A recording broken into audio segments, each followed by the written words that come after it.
is home to lost boys like me, and lost boys like me are free. Neverland is home to lost boys like me, and lost boys like me are free. He sprinkled me in pixie dust and told me to believe, believe in him and believe in me.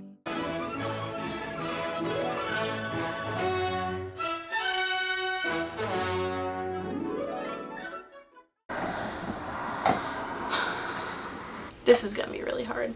Hey guys, it's Bree. This is not my normal type of video. This may get slightly emotional, and I'm sorry in advance. But the gist of this whole video is that I did get a tattoo. I want to talk briefly about the actual experience of the tattoo itself, and I'm mainly going to be focusing on the meaning it has to me and the reason I got the tattoo and all that kind of stuff. A little backstory. I am the middle child of my stepbrother and sister. My stepsister is 2 years older than me.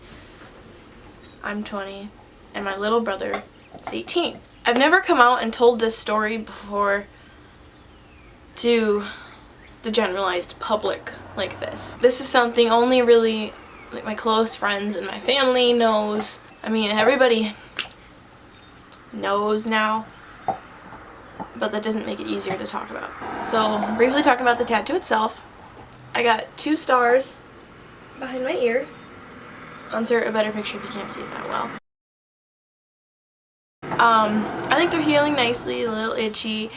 The big question I get asked is, did it hurt in that particular area? I personally found that it didn't hurt really all that bad until I think they got like closer down, but more up, it didn't really hurt at all.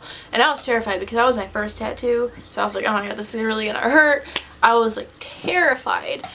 But once he started, I was like, oh, that's it? Which was nice. You know, what a relief to, that doesn't actually hurt that bad. The 2 stars represent second star to the right and start until morning. Obviously, it's from Peter Pan. A big theory behind a lot of things in Peter Pan is about the lost boys that were children who died, and that's why they can never grow up.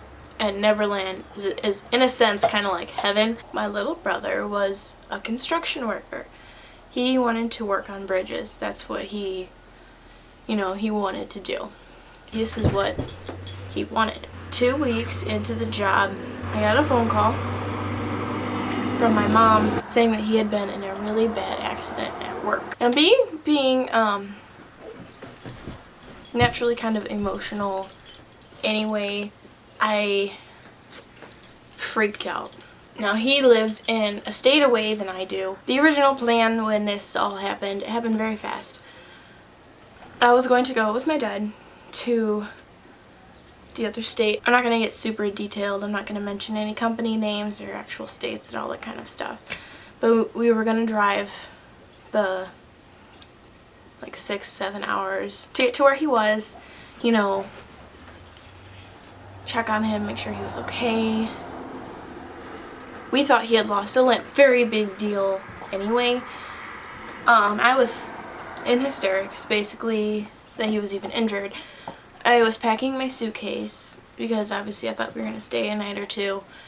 And I had just woken up when I got this phone call, so I was kind of like dazed. And I was living with my boyfriend at the time. You're like, what can I do? You need to calm down. Let's think through all this rationally. He's fine. In the midst of my packing, I got another phone call. This time it was from my dad, which I thought was weird because my dad is not the person to talk on the phone. He will text people every now and then, but he never really calls, and it's not that he doesn't care, it's just, you know, he's just not that type of person. So I mean, I answered, and I remember the phone on his end being quiet for a moment, and then, you need to stop packing. I'm like, why? What are you talking about? I want to go, I want to go make sure he's okay. I don't even remember like the exact words he said, but he said that he did not survive the accident, that my little brother had died. I don't remember the phone call ending, but I remember sobbing uncontrollably into the phone to my dad.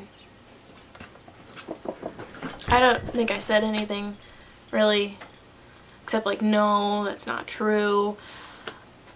But I remember that I have never ever cried so hard as I did the day when I was told my baby brother had died. I cried so hard, I almost threw up on our living room floor. Thing anybody could have ever said would have made that moment better. And it was in mid-September.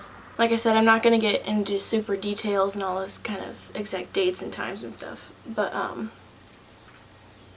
our windows were open to the apartment. So basically the entire apartment complex could hear the like murderous screams and the sobbing, and I remember our downstairs neighbor knocking on the door because he thought I was like being abused or something apparently by my boyfriend, and he wouldn't know what was going on. So my boyfriend told him, and our landlord came by from the office, from the clubhouse. I don't remember really most of this stuff. I think my brain just kind of turned off at a certain extent. Without a doubt, probably the worst day of my life so far.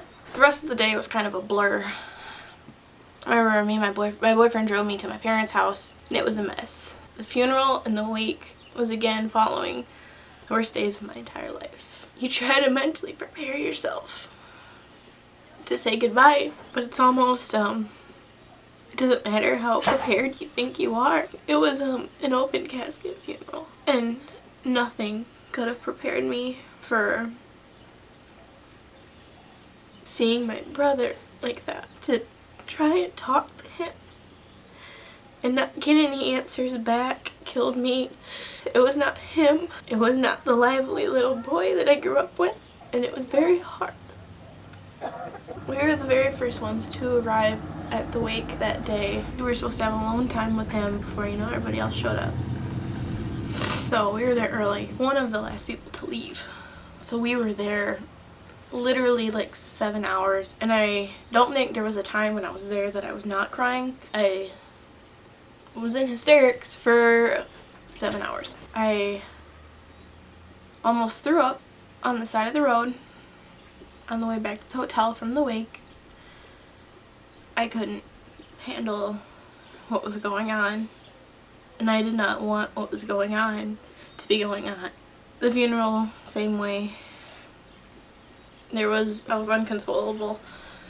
I got mad at the people he worked with, the person technically responsible for his death. I got mad at him, I got mad at my family, myself, I got really mad at God. I didn't know what to do with myself. And this happened 7 months ago, and it literally has taken me this long to come out. And I know I could have talked to more friends, I could have done something, but I pushed a lot of people away during this time because, and I can't explain the reasoning or thought processes behind the people I pushed away and the people I did turn to. Like I said, nothing prepares you for something like this, especially so unexpected. You think you have more time with people, and that's what's going to screw everybody up, because you don't know when the last time you're going to see somebody is, ever. And you almost know for sure that you're going to see that person again, but in reality you don't know. And all my friends basically know I am not the person to come to if you're having a fight with your siblings, because I would give anything to fight and argue with my brother again. All in all, that's why I got the tattoo that I did. I can just touch the star and be like, he's there in Neverland with Peter Pan, and he's safe.